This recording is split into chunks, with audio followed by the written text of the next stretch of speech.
Peace and blessings, and welcome back to the Heritage Hip Hop Podcast. This episode is brought to you by heritagehiphop.com. We teach independency and profitability to all independent artists. And right now we are featuring independent artists and some industry artists on Heritage Hip Hop playlist number 5, which is available on heritagehiphop.com. We ask that you follow us on heritagehiphop.com or also subscribe to Heritage Hip Hop on YouTube. Like, share, subscribe, comment on all videos, and help us build this great movement. This episode is also brought to you by Transparent Credit Repair, the superheroes of the financial literacy and credit repair world. One decision can change your financial future and the rest of your life. And one decision to make is to clean up your credit report and raise your credit score. By doing that, you can open your wallet up to more money instead of paying out more debt. To do so, go to heritagehiphop.com and click on the link for Transparent Credit Repair. Fill out the questionnaire and receive 20% off of all services given by Transparent Credit Repair. So once again, that one decision can change your life. And you can fulfill that decision at www.heritagehiphop.com and click on the link for Transparent Credit Repair. On this episode of the Heritage Hip Hop Podcast, we're talking to an educator, an MC, and a well-traveled man that's not only changing the world with his lyrics, he's changing the world with his art. We talked to Lyle Omolayo, one half of Negros Americanos, a hip-hop group from Plainfield, New Jersey that lived in Panama. And he came back to teach not only in Plainfield, but to teach the hip hop world about pride, unity, standing up for morals, and giving inspirational quotes and artwork for children and people who are just the same, who are adults, to enjoy and learn from. Stay tuned and pay attention to this great interview, because not only is this a MC that we co-sign on Heritage Hip Hop, this is somebody that we build with and highly respect and enjoy. So I'll come back with the rest of my commentary after the interview is finished. Peace and blessings, and welcome back to the Heritage Hip Hop Podcast. The state of hip hop is always in question when we talk about consciousness and music with a message. Well, to everybody who's looking for it, I found an MC who gives you both and humor at the same time. Please introduce yourself to the people. What's going on, y'all? I'm known as Lyle Omolayo. Part of Negros Americanos, and it's a beautiful morning.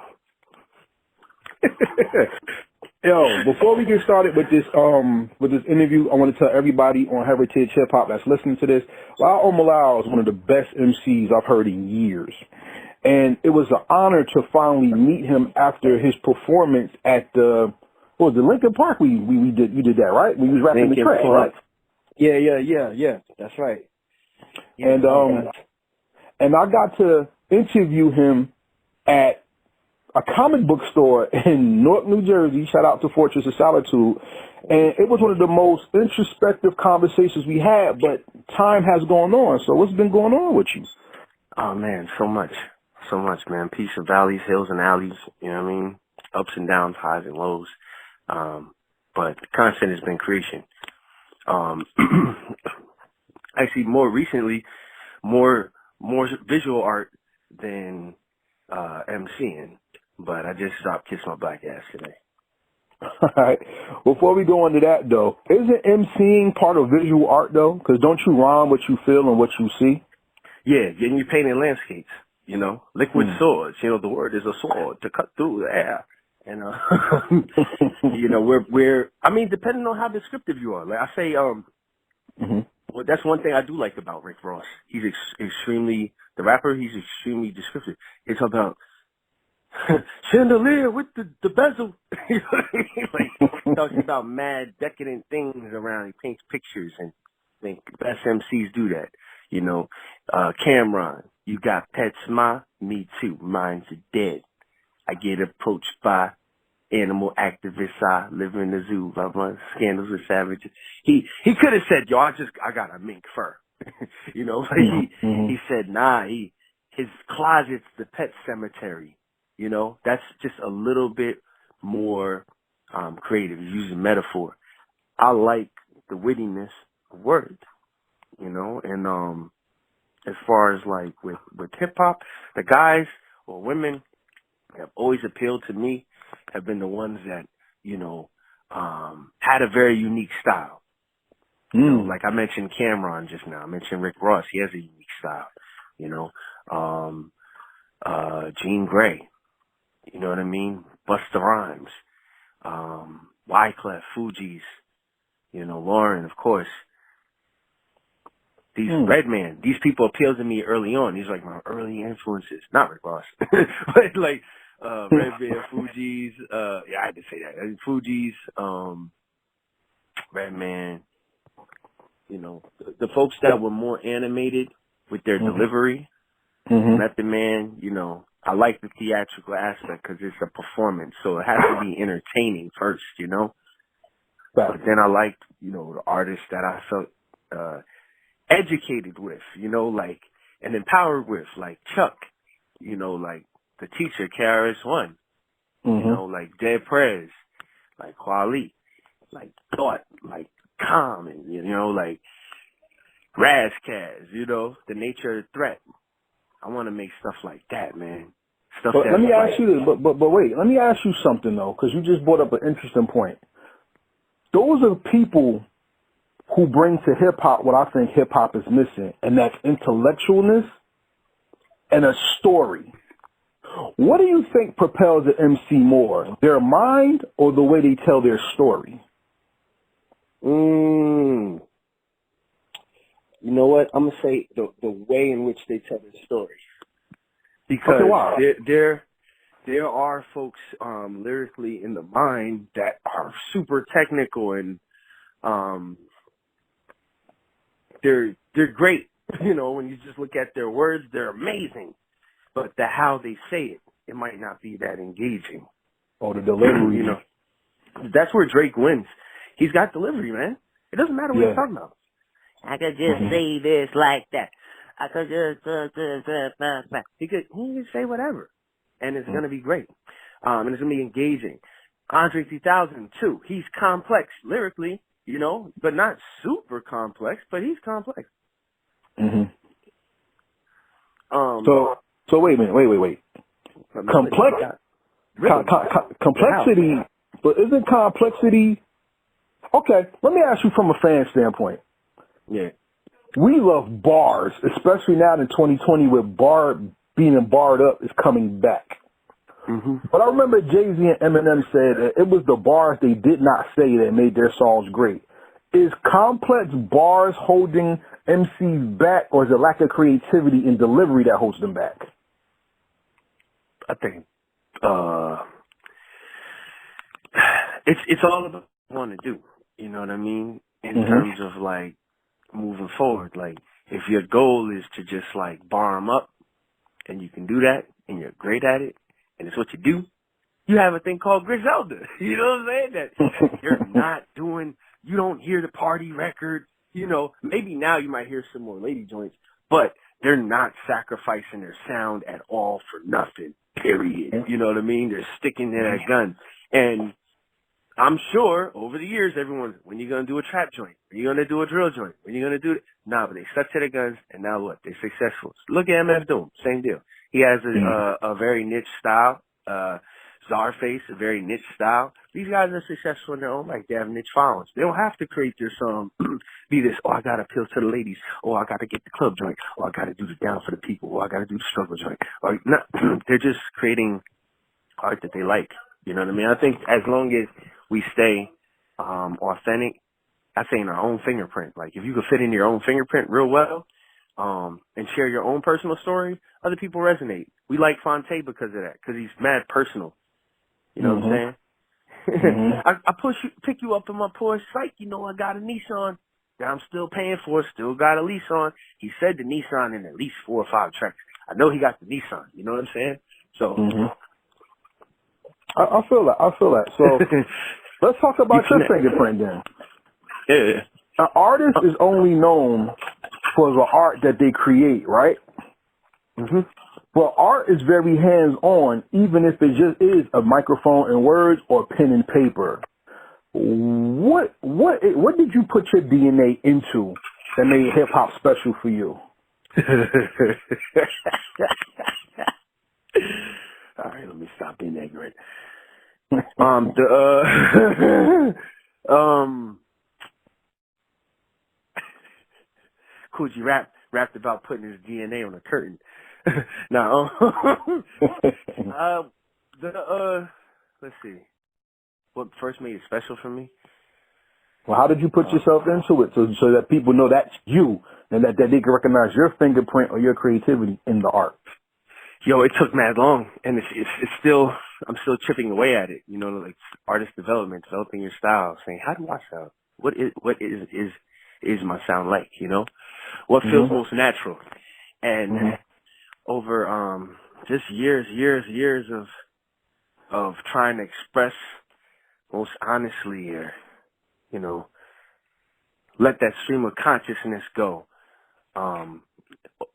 Over years has gotten me to this point. I started writing in the year 2000. It's 2020. That's 20 years. I've been writing for 20 years. So, started off, you know, I used to watch 60 Minutes with my mother Saturday nights, and then Saturday Night Live right afterwards, you know, and then Like It Is Sunday morning. That's my rap style. We're going to talk about information. We're going to talk about the world. Right, we're going to talk about mind, body, and soul. We're also going to laugh.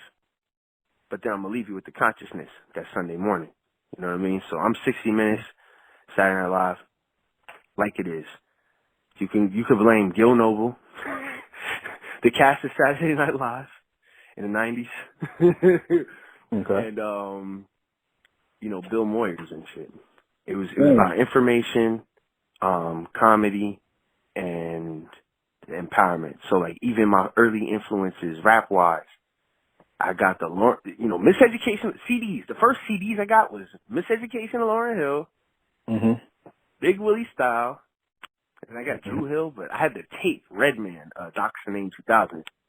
You know, Mom didn't know I had that one. I was listening to fuck you, my little name must be fuck you. I was like in 6th grade, just like bopping my head to that shit. But yeah, so those are the influences, you know, Will Smith, Redman, Lauryn Hill. You see that? It's like positive, empowering. It's like crazy, you know, Buddha bless you, and just a spiritual connection. Like Lauren is just, that's Super Saiyan. That's Super Saiyan. That's tapped in. So it's like, man, that same blood and water runs through us. We out here. So, that's what it is. So and like when I write for real, because of how I was raised, you know, by my mom, she whenever I would get in trouble as a child, she would always make me study Black history more. So like I read Black Boy, Native Son, Nigga by Dick Gregory before I was in 8th grade. Like this was middle school. That's dope. Literally every time I learned more about our ancestors and things that people went through, I saw myself in the timeline of human history too. You know, I didn't count myself out. So I always looked at like, one day I'm going to be in one of these books too, doing something great that advances my people. You know, just like these people. I didn't think it was not capable or, you know, they were normal people. I had breakfast with Milana Karenga. Yeah, so. Oh, wait. I want to ask you a question then, because now you're taking me to another level. In the sayings of life, they say ignorance is bliss, right? And I'm gonna go into myself and come back to you. I remember when I was in 2nd grade, I got laughed at because I did a paper on the Black Panthers for Black History Month. And the kids in my class laughed at me because they never heard of the Black Panthers, and they said I made my paper up, right? And like I said, the ignorance of them was fun to them, but the knowledge of what I had and people laughing at me for being insightful hurt. Yeah. As a young man, I know you went through that too. How did that mold you into the MC you are today? That made me walk in my truth even more. You know, like, just 'cause y'all motherfuckers don't recognize it, I'm not doing it to be recognized by y'all. I'm trying to impress myself. You know what I'm saying? Like, external validation. I was not cool in high school. I got called a bitch-ass nigga for wearing this shirt with an ankh on it. You know, Queen Nefertiti. I remember similar deal. I did a presentation, not in second grade. You know what I mean? I'm talking senior year about Black revolution and unity. And I got to present it to other classes in my school, and everybody fucking laughed at me. Plainfield High School, class of 2G4. Motherfuckers laughed at me. Then afterwards, there was a group, they called themselves the Taliban. There was a group of guys that used to play pranks on people. So here I am, after giving this speech that people were acting mad ignorant in the class and not trying to listen to, and I was talking about like real shit. I would go outside, and the Taliban, this group of peers, because they wear towels around their head, they were so ignorant. We were so ignorant in Plainfield High School. They ran up on me with water balloons and they threw the water balloons at me. Boom, boom, boom. I hit up. You know what I mean? Like some teenage dirtbag shit. And it was crazy. I'm like, Lyle, watch out. I looked when I was coming out of the school, and it was like 5 of them running up on me with water balloons. And I just was like, you know what? I ain't even gonna run. I'm just gonna sit here and take it. Got hit up. You know what I mean? Then went home and was like, I had to come get him with the paintball gun. I'm gonna do it. Stupid. Calm down. Not me. Realize, all right, the ignorance around me has nothing to do with the sanity that's inside me. The chaos that's around me has nothing to do with my own peace of mind, And also, lucky for me, I was in the Rutgers Upward Bound program, and I played tennis. I was studied under the Honorable Donald Van Blake. So I went to the Junior Olympics by the time I went to 10th grade. So I'd already gotten to travel. I've gotten to compete and meet people outside of Plainfield that, let me tell you, they value the kid. The further I go from home, I guess the more attractive I get. I guess the more intelligent I get. I guess my words start to make sense a little more. I guess the drawings look a little better, or the critiques become less. Mark 6:4, a prophet is without honor, except in his own home, So it's biblical. So traveling helped me see that, like, I'm the brother from the cave allegory that got out and came back, and I'm like, I'm spitting science just like you were. Second grade, you dropping knowledge on them. Knowledge out of season bears no fruit. Facts. So you just gotta go to where you're in season. You know what I'm saying? Like, I love Jersey, man. I love Jersey. I'm gonna tell you this, man. I've seen artifacts rock in Jersey, and I've seen artifacts rock in New York. And when they rock in New York, you would have thought they was from New York, the way the crowd shows so much freaking love. You would have thought they was from Brooklyn, for real. Well, you know what's deep about what you said, though? To take it back to even hip-hop and the art and you as a man. It's also said that a man that's well-traveled is a man of knowledge because you have an understanding of life that goes beyond the doorstep that you came from. Yeah. And I also say this, and this is my personal saying, hindsight has no expiration date, and neither does good ideas. So if when you look back and it constantly teaches you, as an MC, when you create, you're constantly talking to people and teaching them. What is the most important bar an MC can give a person that listens to their music for the first time or the 11th, 20th time? The most important bar? Like, in order, like, is the first bar the most important or the last one? Or no, it still isn't, like, the part of the story that still is impactful from the first time you hear the song to, like, the 1,000th time you hear the song. What bar do you think is the most true, most impactful or most meaningful? The bar with the sickest punchline, usually. Or where there's some type of ad-lib, where there's a chance for you to participate with the rapper. And I say that meaning this is like the power of Drake, right? The sing-songiness sometimes wins over or is just as witty, you know what I mean, as like a crazy punchline. But when you said which sticks out, I started to think, like, what lines stick out? And I thought of Sticky Fingers automatically, because he's got those one-liners where he'll say one thing and he brings you over here. It's like, oh, snap, the unexpectedness.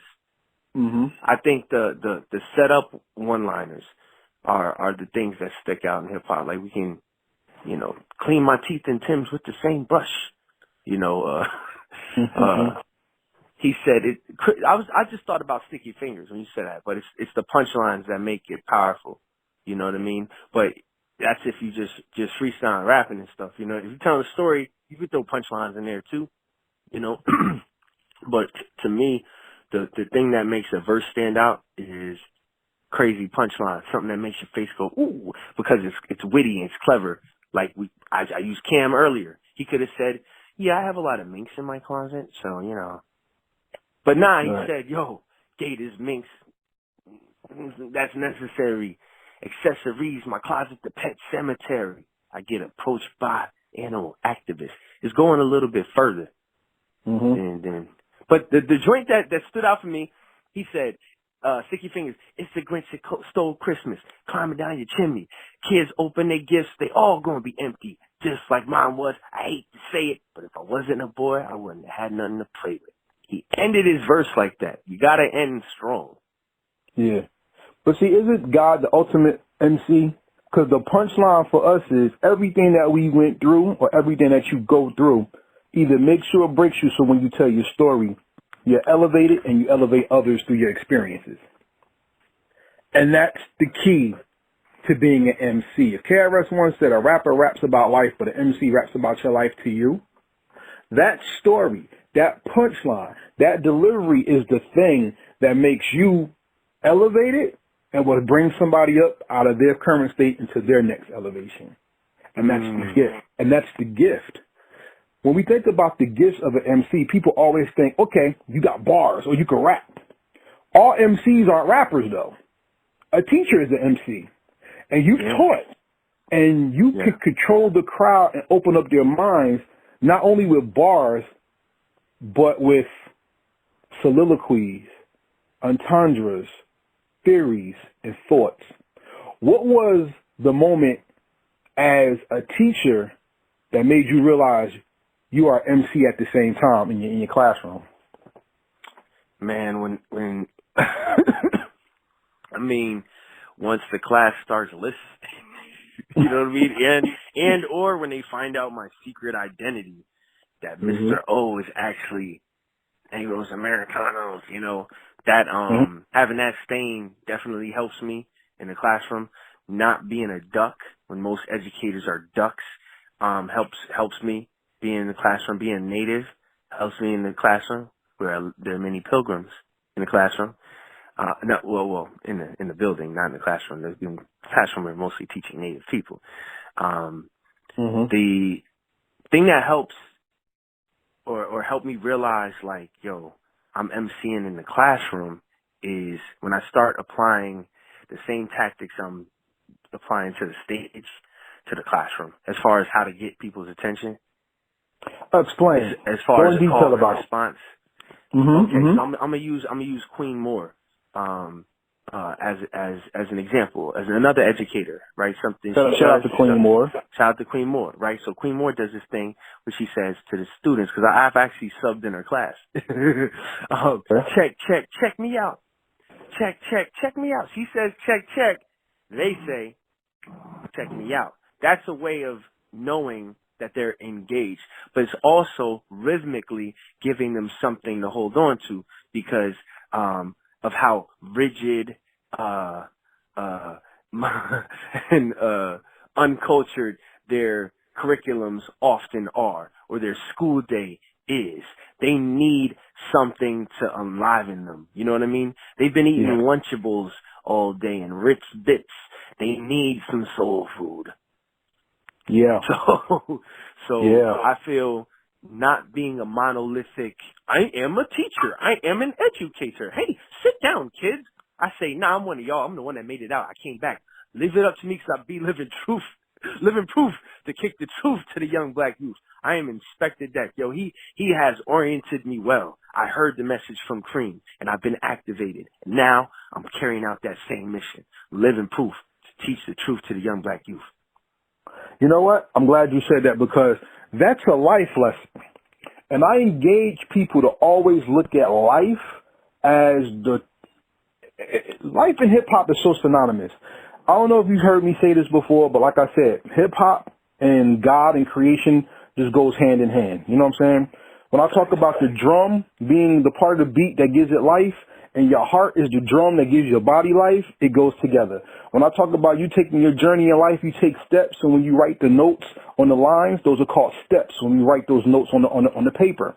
More importantly, if we go even deep biblically into the knowledge of God as it transfers to hip hop, knowledge of self was the one thing the Bible always taught, especially Christ when he said the kingdom of heaven is within. And that's how you get to the most high. That goes how you go to your highest level. It's knowledge of self that really brings God out of you, and then you can meet the God essence through you. You see what I'm saying? Mm. When hip hop is in its highest form, not only are you nodding your head, not only are you listening to the beat, but the lyrics seem to play into you as well.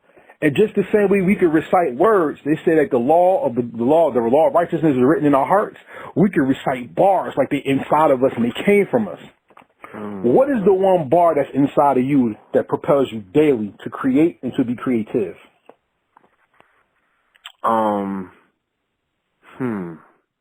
In solitude or in the company of the hardest. Lyricist inflicted with the artist's catharsis.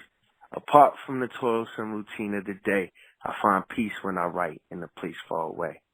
Imagination, patient, but never lethargic.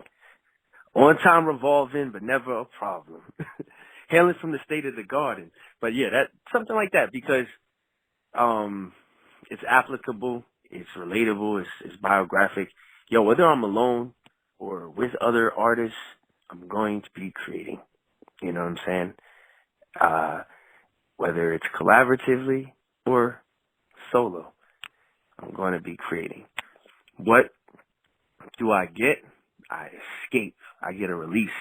It's a temporary, and even when it's stuff that I'm going through directly, I get the third person the issue for a little bit, you know? Writing it down, putting it outside from a mental to a physical, like it's on paper now. It's there. I'm looking at it. Now I can devise strategies of how to deal with it. You know what I'm saying? So, you know, what did Nas say? He said, shit is better than a novel, autobiographic. Spit it on the track, it becomes classic. You know, so the autobiographical rhymes, that's one of the ones that I feel I've been living by. And the mantra, create art daily. Been saying that to myself for a couple of years now, and look at what it's done. Well, look where we're at. Got coloring book, you know what I mean? Yeah, we talked about it, bro. Like you've seen and have been a part of it, and have definitely gave me pointers and advisement. I appreciate you, for real. No doubt. Well, everybody, this is Heritage Hip Hop. We're on the line with Lyle Omolayo, educator, MC, philanthropist, lifesaver, doctor, whatever you want to say an MC is, he embodies that. A funk doctor, you know what I'm saying? That's what we Well, let's go into that coloring book, because I always said hip hop is nothing but a door. And people run to it and turn that doorknob, which is music, and everybody's fighting to turn the door. Everybody all up on each other, whether they twerking or they gangbanging or whatever. Everybody's turning the same knob, but they're not walking through the door into their elevation, which is the 7 streams of income or the 7 streams of creativity. Everybody's just trying to turn the door because they want to do music. I want to do music. But you can actually walk through the door and taking your art to not only MC words, bars, you took your art for pens, paper, iPads, creative coloring books, and things like that. How does the coloring book help extend your creativity as an MC? Oh my gosh. It's one, it gives me more stuff to rap about. Like I've delved into the world that I've created within like this comic book, this coloring book.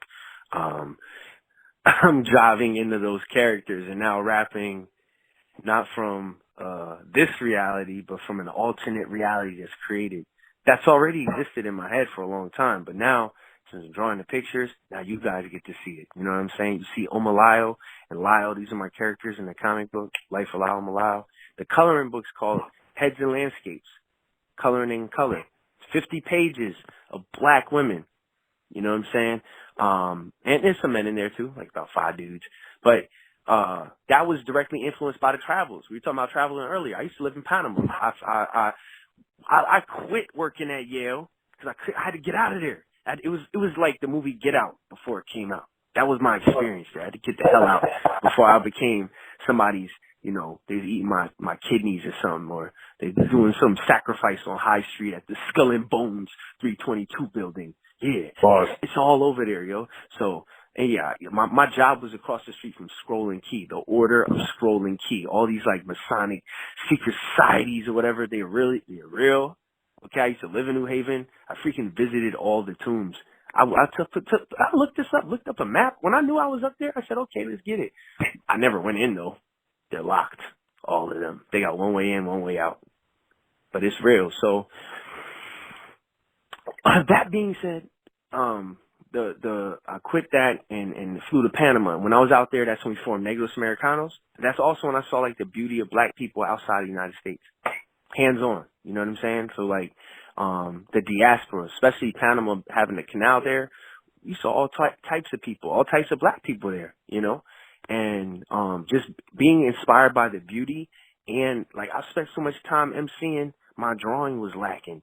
All the women I drew looked like dudes, they had, not body shaming or whatever, but they're like NFL players, Hulk, cause I was used to drawing Spider-Man, the Hulk, Spawn, these characters. So, I had to focus more time on the women, right? Developing that anatomy. And through like while I was teaching on my lunch break, I would just draw a face a day. And over a year, I had like freaking over 100 of them, and I got to pick out the best 50 that I liked. And they all had a similar theme of heads and landscapes, faces and places. Put it together. That's my first book, Coloring in Color, Heads and Landscapes. And so far, the reception I've gotten back from it, it's almost made me want to stop rapping, man. You know what I'm saying? Because the love has been infinite, man, in comparison. And I've seen more return in the short run with this. So it's returning my faith in my pencil as well as my pen. You know what I'm saying? I like that you said that because an extension of heritage hip hop is blurred hop. And blurred hop is where we look at the hip hop culture in anime, comic books, and other forms of entertainment media that blurs or black nerds would like. You know what I'm saying? And I wanted to make that because hip hop and comic books and anime are once again go hand in hand. And then when we use that stuff to educate the masses, we get stuff like your coloring book, which can help the self-esteem of young women of color all over this planet. You see what I'm saying? And that goes back to what we said earlier about a man being well-traveled. Negros Americanos and living in Panama not only showed you the struggle, but it also showed you how far people can go and how yet far away from the goal we are. What did you take away from Panama that you employ into the United States right now in your drawings, in your MC-ship, or even your life? Yeah, man. Panama's with me every day, man. That place made a man out of me. It made me way more grateful for everything. It helped my crisis management too, as far as how to react in situations, life or death situations, what to do, how to move. Cause I had to learn that or I'd have been gone. Straight up, mad people ain't make it, yo. You know what I'm saying? It was a very volatile place. And especially this, like, we weren't in no resorts. We was out there. I was in Ciudad Radial and Concepcion and Juan Diaz, and Jordan was there too, and he was also in Caledonia. You know what I mean? So we was in them places, in them spots that, like, if you ever watched the movie City of God, that's the closest comparison I can give you of, like, what it was like out there. Like, it was that volatile. There was always something going down, always something happening. When we first got there was a drought for like 3 months, and we had to wait for the government to come around with water and shooting it out of a hose, a fire hose. We're over there with buckets underneath with like 1,000 people like running with buckets trying to catch water, to bathe with, drink or whatever, it's cooked with, so that type of struggle versus the year before I was working at Yale, I was eating caviar. You know what I mean? I was sitting with Argyle socks. You know what I mean? And these types. So the duplicity of my experience of both high and low, you know what I'm saying, has taught me a lot. Panama being where I would say, yeah, in terms of it being considered a third world country, the struggle is realer out there. However, the mentality of the people, I noticed something too, like we weren't fighting each other for the water. We were working together. All the men were organized in that, made sure the families got water first, women and children, bring that to the old lady. There was this camaraderie and closeness among Panamanians in the neighborhood that once we moved in there and they knew we was cool with Tia Donica, you know, brought us around the hood, we met people, we was like an extension of that family, you know what I'm saying? Out here, I might not know my neighbors. I knew the whole neighborhood out there. It's crazy, just the closeness. People talk to each other. Yeah. You know what I'm saying? People share with each other. They would ask me, like, I'm a foreigner, bro, and I'm employed too. And there were some days, man, I was going through it. I remember a lady up the street would say, "Yo, did you eat today? Hold on, I got some sancocho for you." Just quick to help the neighbor. You know, quick to help the neighbor. And when I came back to the United States, I noticed people were quick to help themselves at the expense of their neighbor. We had Hurricane Sandy, a dude, you know, North's gonna pull out a gun at the gas station. You gonna blow up everybody so you can get some fucking gas? Like, you know what I'm saying? Like, just the mentality. I'm like, yo, dog, you talking about putting gas in your car. Cats ain't have water in Panama. Yeah. And nobody pulled out a gun when the water truck came around. Everybody, even the gangsters, got up and helped out people. It was just a different vibe, man. But beautiful, beautiful, beautiful people, beautiful place, beautiful country. I heard Raekwon the chef say, when him and Ice-T went to go overseas, they went to like Brazil or something, and they saw like the poverty of the people. They said they actually opened up their suitcases to give them clothes. They gave their clothes away. And Raekwon said, yo, that was the first time as a man I could say I shed a tear with snot bubbles in my nose to see what people go through and how everything we have we complain about so little could do so much for somebody else. Yeah, exactly. And you don't know it until you see it. Like, I read about it. My roommate in college was from Haiti, Cincinnati. Shout out to Cincinnati Laurent. He used to tell me all the time. He said, you gonna see. He's from Haiti. He said, you gonna see. He's like, yeah. I'm like, oh, I know. I mean, I'll be reading. He's like, yeah, but once you go, you gonna see. He said, no matter where, but third world outside of here, you're gonna see how we live, man. And trust me, you're gonna appreciate it more. And I read about it. I saw the documentaries. But once I went to another country, I went to Panama. I saw poverty at a different level. I also saw wealth and excess too at a different level. You know, well, talk about that. What's wealth and excess at a different level? Man, Donald Trump got a building out there. There's a Trump Towers in Panama. There's a lot of wealth and excess, and this is Panama is a great place if you're like an oligarch trying to hide money. You know how they say put it in the Swedish banks, Switzerland or whatever. Panama is also a hub for all these European banks that are washing their money, probably in cahoots with cartels that are, you know, bringing up the drugs into this country via the U.S. government, U.S. military, because there's U.S. military bases in Panama, Panama Canal. All those types of routes were established. Freeway, Ricky Ross, you know, Noriega, all those guys, the cocaine cowboys. So it's been one of those like hot spots. There's a spot called Boca La Caja, for example. Everybody knows that's a spot where the stuff comes in that doesn't go through the canal and goes through the other side. You know, it's just a level of I'll say like corruption. It's just way more blatant in the U.S. And I think people just know it and just know that's how it is. And they're just different because a lot of people get touched out there that open their mouth.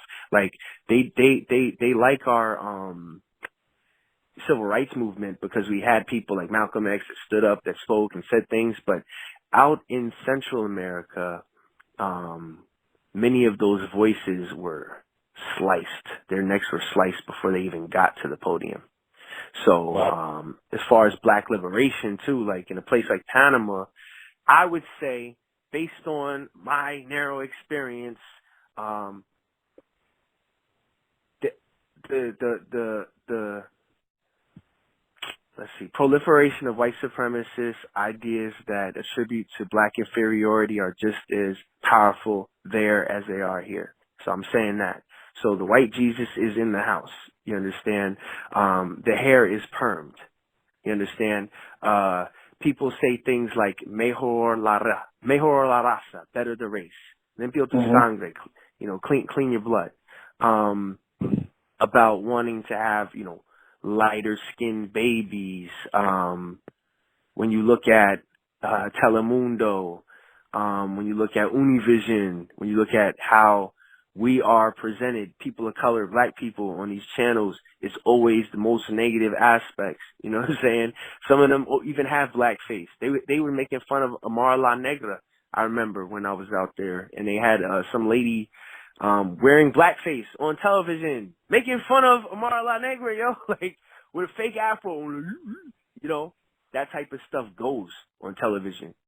But it also goes in our society. Like, I'm gonna keep it real with you. Yeah. Are you a fan of Dane Calloway? I'm just here to make you think.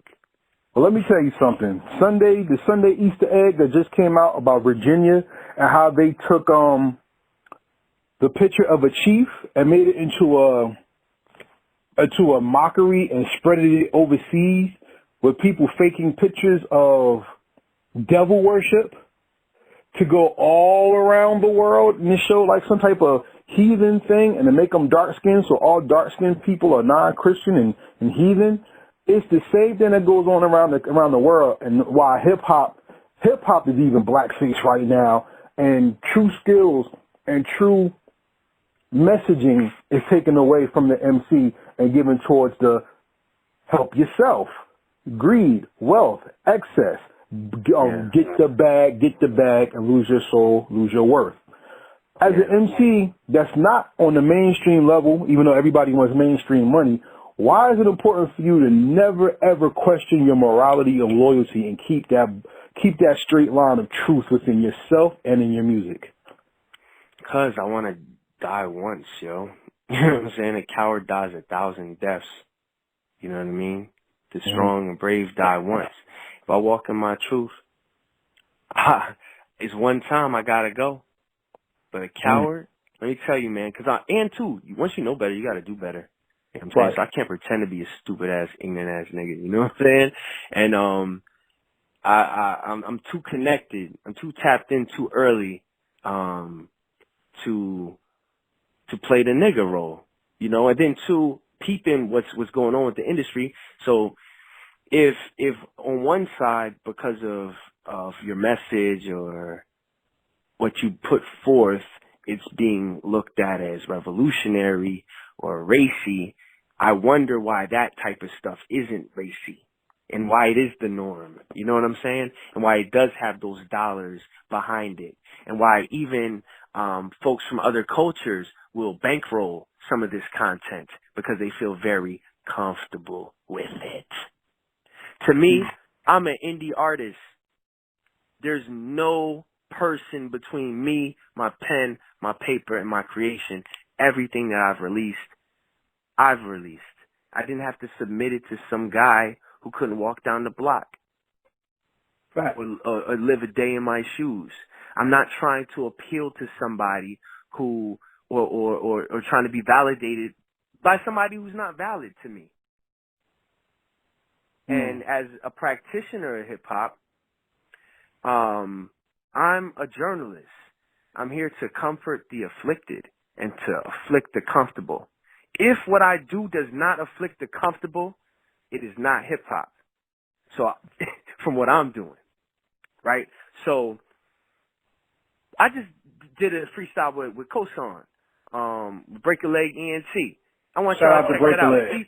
See what I'm rapping about.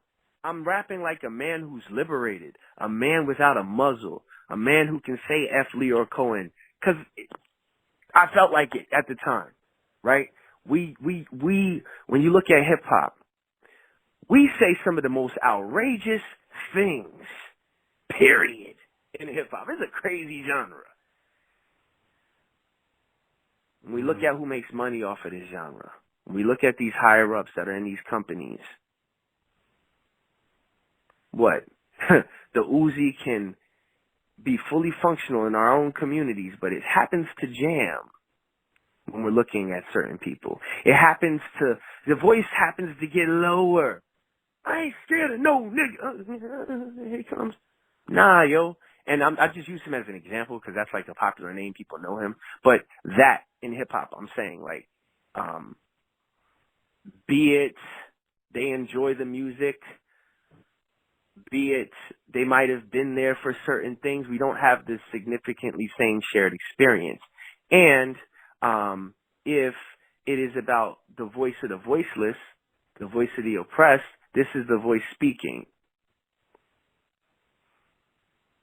Right? So, yeah, I'm definitely anti-devil, anti-demon, and trying to stomp out white supremacy. Because that's a problem that's affecting all of us in the world, people of color, in all areas of people activity. So my rap is an extension of that. When you look at it and you say, okay, at the end of the day, what's this dude about? Improving the conditions, entertainment, education, and empowerment. I want you to leave better than you came. But when I say what's the threat to us psychologically, yeah, it's that. It's the inferiority complex. It's the belief that one is superior than the other. So and then there's because hip-hop is an extension of that. It's being used as that, like we said, with blackface. So then let's look at it this way. In the time of George Floyd, Breonna Taylor, and so many others, what is the voice hip-hop has to take to be able to stand strong and proceed and not give up with the movement that's going on in the world today?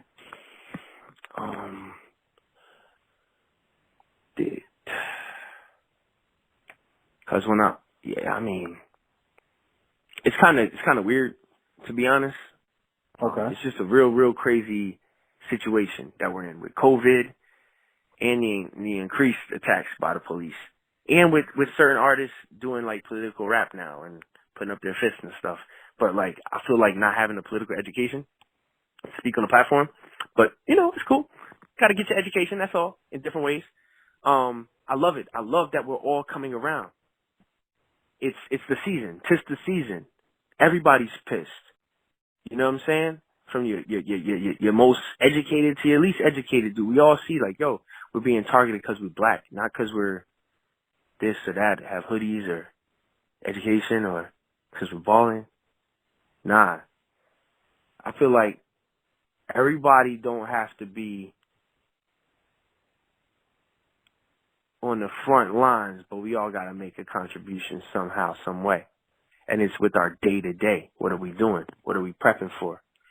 I say, like, what's mad important right now, we elevate our mind, body, and spirit. And because we're on Earth and in this reality, I would say, yo, fellas, men, y'all get your push-ups in.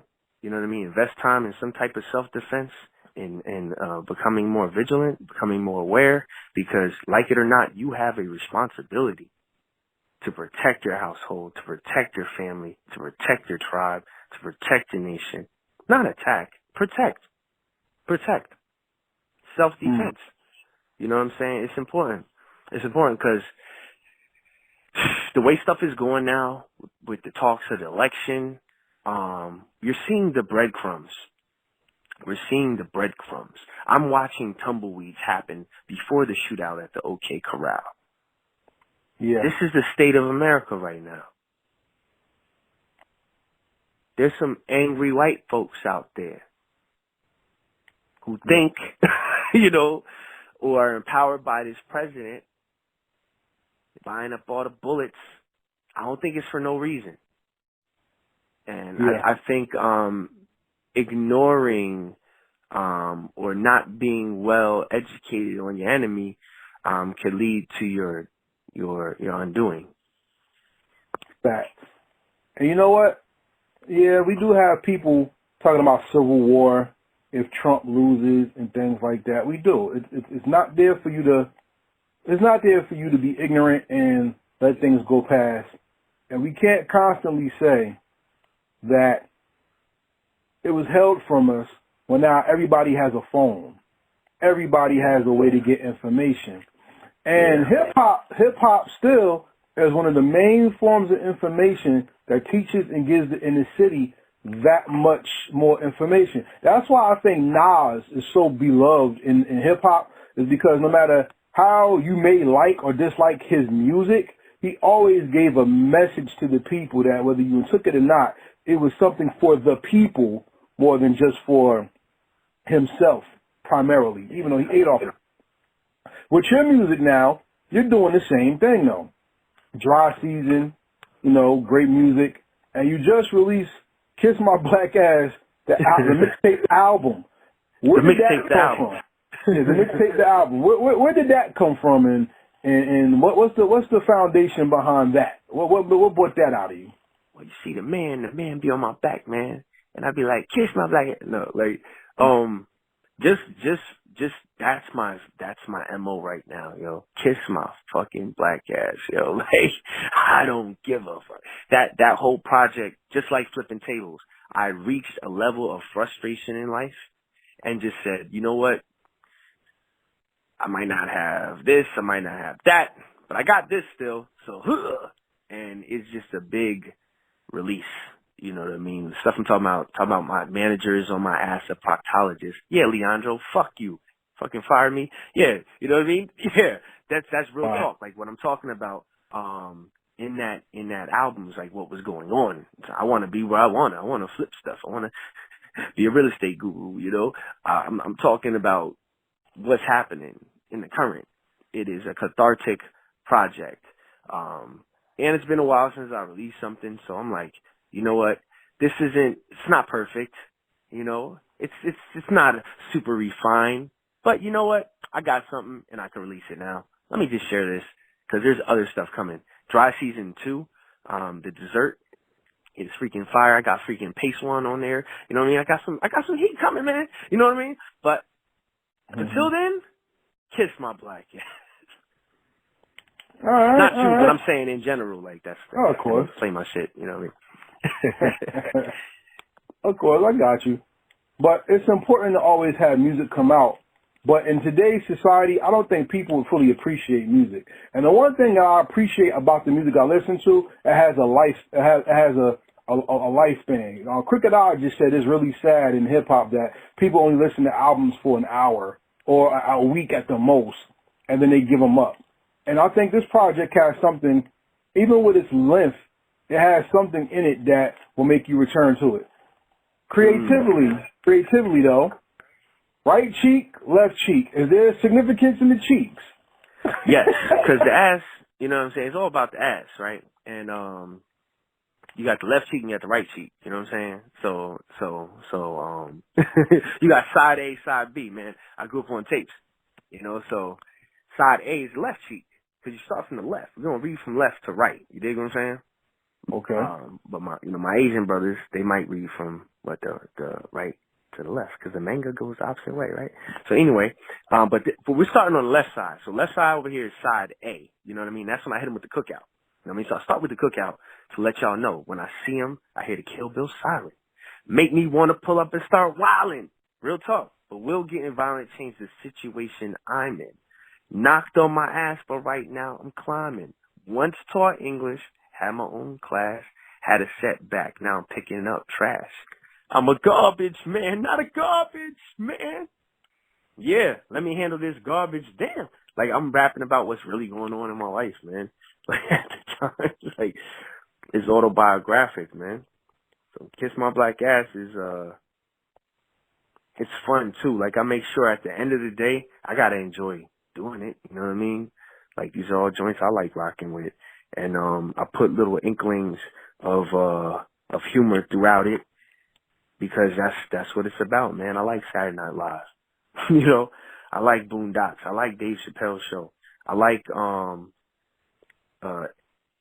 you know, it's funny when I think of Black Power, I guess because of, Watt Stacks, I always think of Richard Pryor too.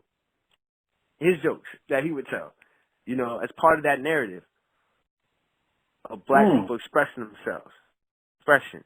This is, I read Nigga by Dick Gregory. I grew up to make Kiss My Black Ass. You dig what I'm saying? Mm-hmm. I listened to That Nigga's Crazy by Richard Pryor. I grew up to do Kiss My Black Ass. You know what I'm saying? Mm-hmm. I've heard Delirious by Eddie Murphy. Kiss My Black Ass. And you also watch Fear of a Black Hat. Fear of a Black Hat. Exactly. Exactly. Niggas with hats, man. Yeah, one of the best movies. That's one of the best hip hop movies. Not only social commentary movies ever. Shout out to Rusty Condiff. That movie was dope. That's one of my favorite. Money Making Jam Boys. Huh? The Money Making Jam Boys. That was Wendell. Yeah. Big Worm in his Yeah. beefing with NWH, niggas with hats. Love that film, man. Yeah, me and my man was just talking about that this past weekend, yo. Tasty Taste was 6'4". He got shot with a bazooka. All that. That's my joint. I like the part when the dude was at the gun range and then the target is a black man with the gun, with the Glock, with the weed, with the fitted, popped up with the gun aiming at him. He's like, nah, cops would have shot homeboy. He was just chilling. Oh man! Then he moved out into the Hollywood Hills, and he was walking, and like a little kid threw a ball by him and went to get it. He's like, "Here, my European brother," and then the kid's parent grabbed him and said, "Get away!" Grabbed him like something was wrong. Yeah, like get away from this nigga. America, in full swing. There you go, right there. Great movie, exactly. Yeah. And Kiss My Ass, the mixtape, the album, is a great project. But the thing that makes it long-lasting for me is the depth. Because even though it has a tinge of comedy to it, like you said with Saturday Night Live, there's also bars in it as well that teach. Whether you're coming at the Pope, or you're coming at the Speaker of the House, Secretary of State, or even coming at the ignorant people who don't want to listen to your music. What is the goal of this project, and what do you think the life cycle of it will be? It'll be like, honestly, the goal is just to create something currently. Like I was going through a lot of stuff last year, and just like wanted to just let it out. You know what I'm saying? And I don't have any great expectations or I'm satisfied already. Since it's done and it's released, that's good. You know, it was a release. It's cathartic. That was a cathartic project. Dry season, you're going to see videos with that. You're going to see a different type of push. You know what I'm saying? But this was like, let me just release my artistic constipation. Okay? And this is the first turd nugget that came out. This is the turtle head poking out. This is the prairie dog. This is Kiss My Black Ass.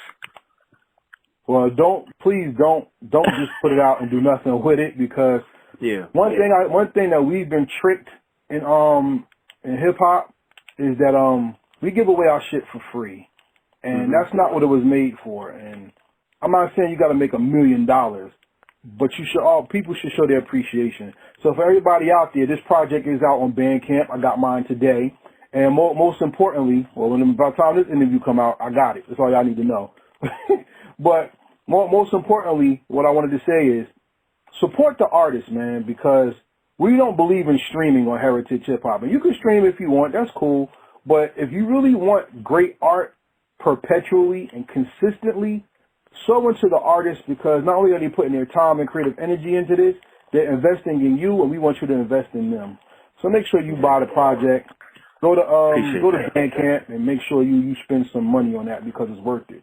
So besides that, I want you to give your shout out, give your social media, and salute to you for putting international hip hop on there too. What's my man name? Mock Fly? Oh, Mock Fly. Oh yeah. I gotta shout out the people that was part of it. You know. Mock Fly, from Guadeloupe. That's my brother. You know what I mean? Shout out to Mock Fly, Mimi Nelsie out in the island of Guadeloupe. You know what I'm saying? I've been fans of them for many years. I got to meet them a couple years ago. You know what I mean? Shot some videos. Another one's coming that you're going to see with me and Mock Fly. Napoleon the Legend, shout out to that brother. You know what I'm saying? Met him on tour out in like Virginia or DC or Philly. We went with the band called Fuse, and ever since, him and DJ Bizarro been fam, great people, good brothers. Someone I admire as an MC and keeps me sharp too, you know. So I got him on Todd Wrist, killing shit. And I got beats from Chaz Van Queen, Chazmere, He did the beat for Rise Up with Mox Fly. My boy Velvet Portraits from Plainfield, you know what I'm saying, who's next up, Young Prodigy. He produced The Picket Line. You know, there's so much on there, man. It's a project I say just sit and listen to. I only put it on Bandcamp because that's how I choose to be supported with this. It's not on Spotify or any. You want to listen to it? It's on Bandcamp. Well, why don't you put it on Kiss My Black Ass? What, you should have put it Kiss My Black Ass. So why don't you Kiss My Black Ass? It's on Bandcamp. It's not going to be on any other streaming site. It's only going to be on Bandcamp. And I'm not dividing the tracks. You got to listen to the left cheek or the right cheek. The left cheek is like about 8 minutes, and the right cheek's about 10 minutes. Okay, and there's a bunch of tracks inside that. But again, like Crooked Eye said, you know, it's not to be chewed up and thrown away. It's to be sat with. And because of our attention spans being so short now, you're gonna have to sit with this. It ain't 45 minutes. The whole thing's 18 minutes. It's shorter than an episode or whatever you watch on Netflix. You know, but it's more impactful. Shout out to the impact of the music. Could be potentially if you listen, or if you give you a base. You love hip hop, you're gonna love that. I appreciate that, man. Tenfold. So for everybody out there, this is Karev once again with Lyle Omolayo, my man. Let's get that straight. We salute. But before you go, and you already have been through this, it's time for the rapid fire questions. Now, being that you've been on Heritage Hip Hop before, you get different questions. Are you ready to play this? Are you ready to play this game? Yes, sir. Here we go. All right. So the first question is, what is the voice of hip hop or the message of hip hop that you're waiting to hear that has not been rapped about yet? Damn.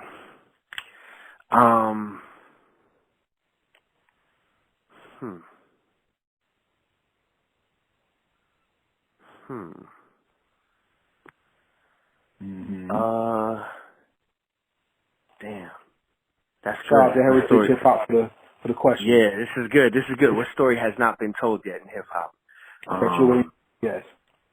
You know what? I would like to hear the Larry Davis story told in hip hop. Really? I would like to hear the Larry Davis or like the Chris Dorner story told Chris in Dorner would be form. interesting. That would be interesting. Yeah, both of those guys, because or Robert F. Williams. There we go. Robert F. Williams. He was in the NAACP. He wrote Negroes with Guns.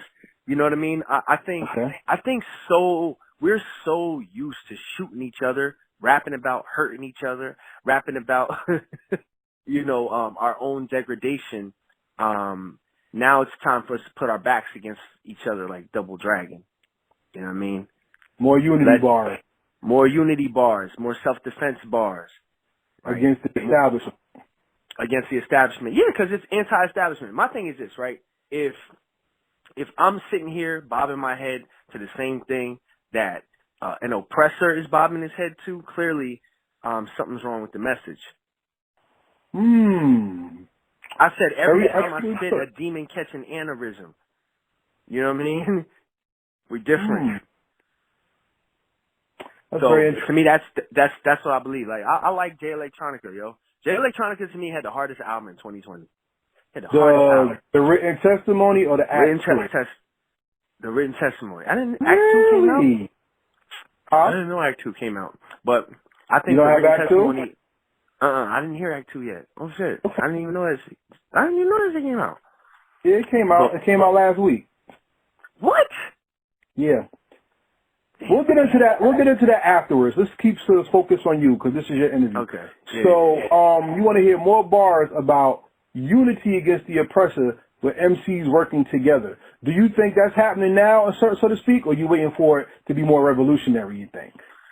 I think the conditions are organizing the people. You got Lil Baby and the Baby rapping about Black Lives Matter. You know what I'm saying? Classic. Megan Thee Stallion, like this. We used to say this in organizing when I was a community organizer, union organizer. We say bad management is the best organizer, right? Yeah. There's a thing called agitation that you have to do before you get someone to move. You know what I mean? That shit don't change unless you get up and wash your ass, nigga. Right? So with folks, like, I'll say this, the situations being as volatile as they are in this country, they'll revolutionize you. If you live long enough, it'll form you. It'll turn you into if you have your eyes open, it'll turn you. There's no way you can't see it, you know? It'll make you more politically conscious by having to play defense against certain things. Case in point, I use Amara La Negra as an example. She's a lot further in her path as far as her love for herself and her blackness, right? I remember when I was in Panama, she was on one of these channels, but just straight sexualized. Like, in the middle of the interview, they were like, Amara, turn over, bend over so we can slap your butt. And they did it. And then just like one of Univision, Telemundo, something like that. And that was the channel, you know, a couple weeks later, they have some white lady with blackface making fun of her, right? When I saw that she was going to be on Love and Hip Hop, I said, yo, her being popular in the American market, they're going to attack the shit out of her because she's dark skinned and has an afro. And that's what happened. And what did she do? She responded to the racism with more self-love. You dig what I'm saying? It's actually increased the toughness of her skin. You know what I'm saying? This country, the racism here will toughen you or it will break you. But it will teach you something as well. As far as our resilience, too, the African-American resilience, it'll teach you something as well. Fela Kuti came here and learned. You know what I'm saying? He came from Nigeria over here and was like, oh, that's how y'all getting down. He took some of that flavor and applied it over there. There's something special about the bigotry in this country and what it does to people. How we have to, like, find creative ways to survive underneath this type of oppression. This is where Kiss My Black Ass comes from. I didn't slap the shit out of my boss. I didn't go crazy at the work. I wanted to, hell yeah. It's like an asshole. I could have taken him. You know what I'm saying? Hit him with the sleeper. You understand? Glass jaw. You know? But I chilled. You understand? I chilled like Orange Juice Jones. I chilled. Okay. And created art. You know, it's cathartic. It's cathartic and it's necessary. So, case in point being, yes, sir. So keep it revolutionary but unified. Yeah, keep it revolutionary, unified. But we need more of it. And I was saying, like, the times are organizing people. So folks who might not have met the message of KRS-One a while ago, now's the season. The fruit is ripe. Okay. And those who pick it eat from it. And it's ripe right now. Okay. So question number 2. If someone asks you to define hip-hop in 5 albums, what are the 5 albums you're giving them? Damn. Define hip-hop. Shoot. Just 5. Just 5. All right. So, I mean, for me, I'm just going to put my favorites, I guess. I will put Illmatic, Most Def and Quality are Black Star. Things Fall Apart, The Roots. Shit. It's, man, I only got 2 left. 36 Chambers.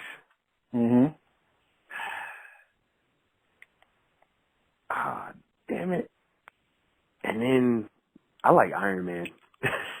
I was gonna put in Muddy Waters, but I said Iron Man.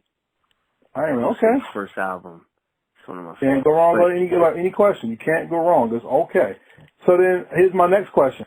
What song or album perfectly describes you from another person's catalog?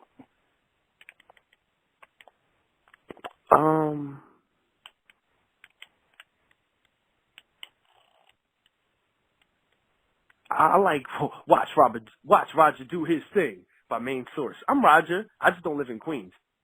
But I'm Roger. You know what I'm saying? I'm doing my thing. I came up, you know what I'm saying, through the struggle, and motherfuckers hated. You know, I caught my lumps. You dig? But I survived, though. Who's laughing now, motherfucker? Okay. Respect that. I respect that. We got 2 more questions, and then we're going to end the interview, all right? Yes. Once again, this is Karev from Heritage Hip Hop with Lyle Omolayo.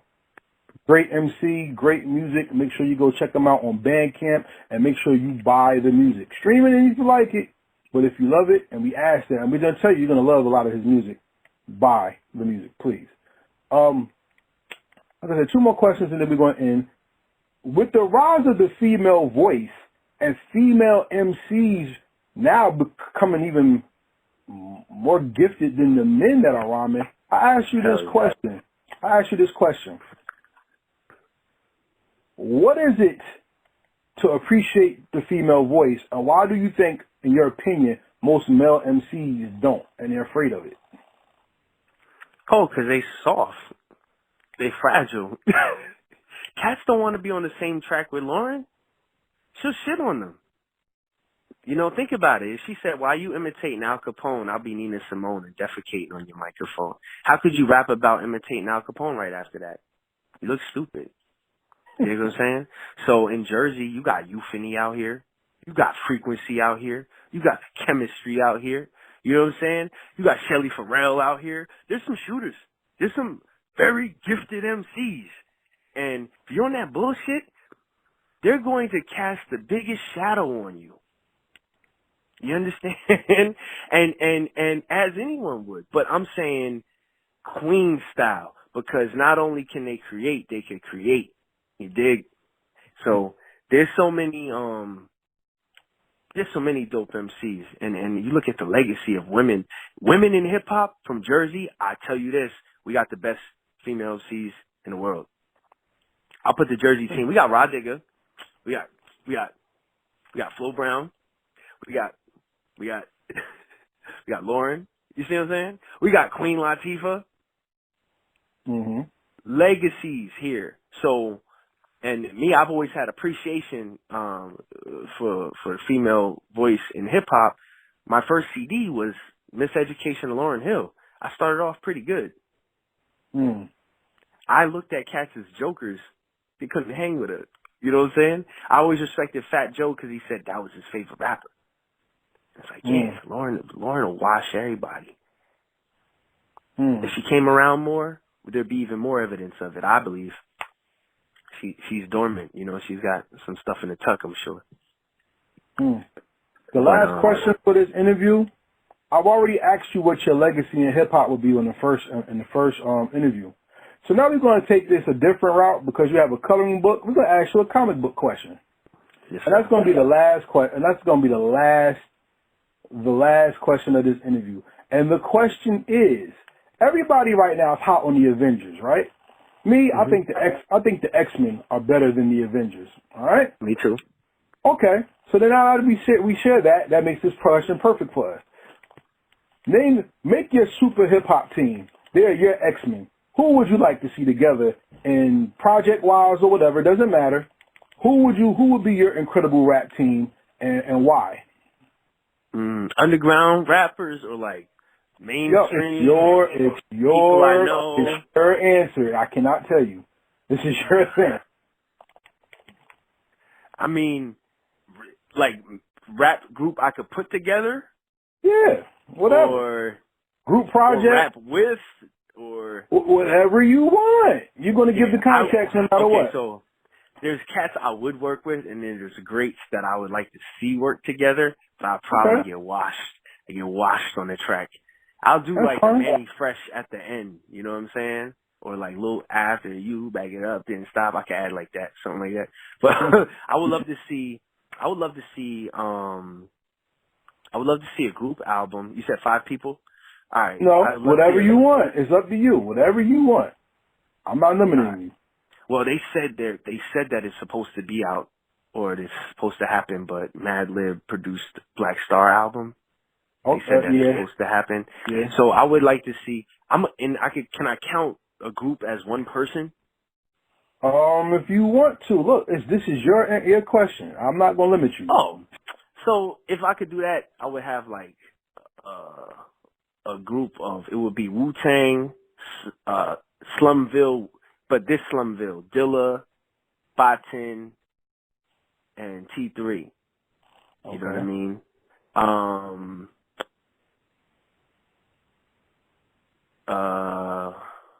Roots.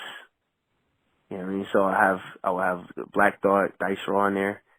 With Malik B, God rest the dead. And then I would have Mobb Deep, you know, Prodigy and Havoc, you know what I'm saying? Hell on Earth era Mobb Deep too, yo. That production. And then the fifth wheel would probably be well, so I got Wu-Tang, so I got all of them guys in there. I'll probably just say Nas. So you get a heavyweight. You gonna get a heavyweight? So production-wise, we have RZA in there, we have Villa in there, and we have Havoc. Yeah, to me, that would be stupid. And you got the Roots. So, so spitter-wise, you got Black Thought, you got Prodigy, Apostles Warning Prodigy. You know what I mean? You got the Wu, Nas. To me, the blend would be crazy. The posse cuts would be stupid.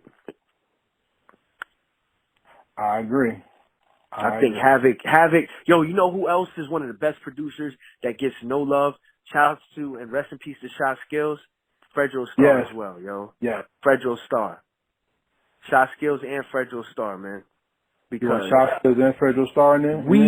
Yeah. Cause Shot Skills taught Fredro, yo. He was, you know, Onyx first hits, you know, saying on that first Back the Fuck Up. But once the second album came out and the third, Fredro was going crazy with the beats.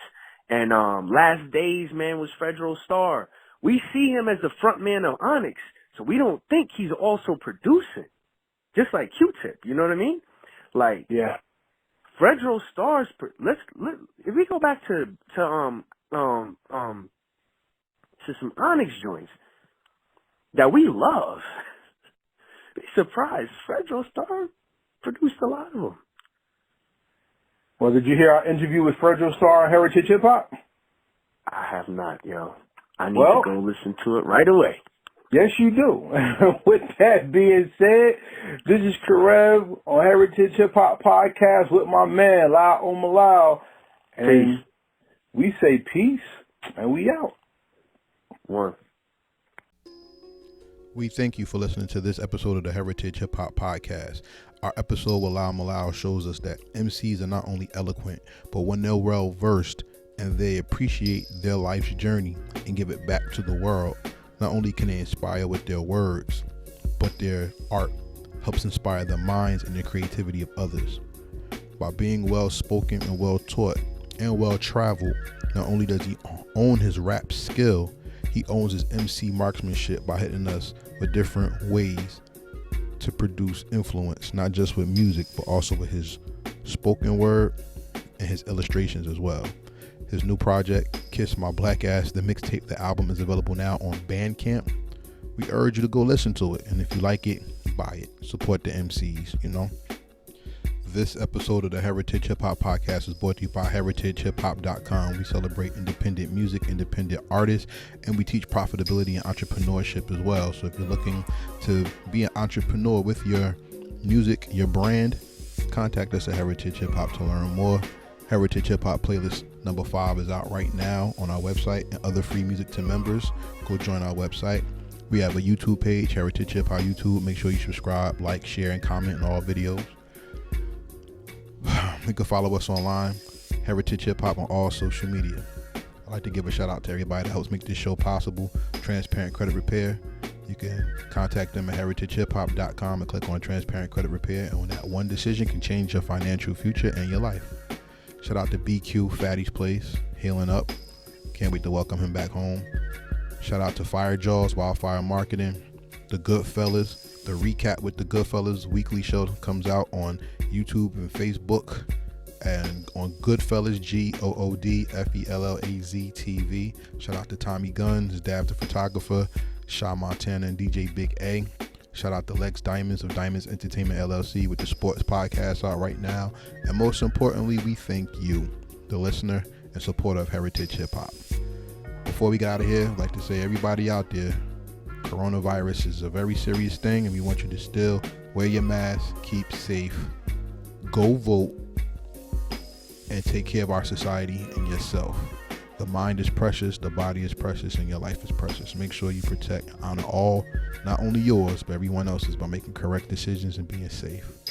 With that being said, this is Karel from Heritage Hip Hop in quarantine, because yes, I am infected with the virus, unfortunately, but we still making it happen. With that being said, please stay safe. We say peace, and we out.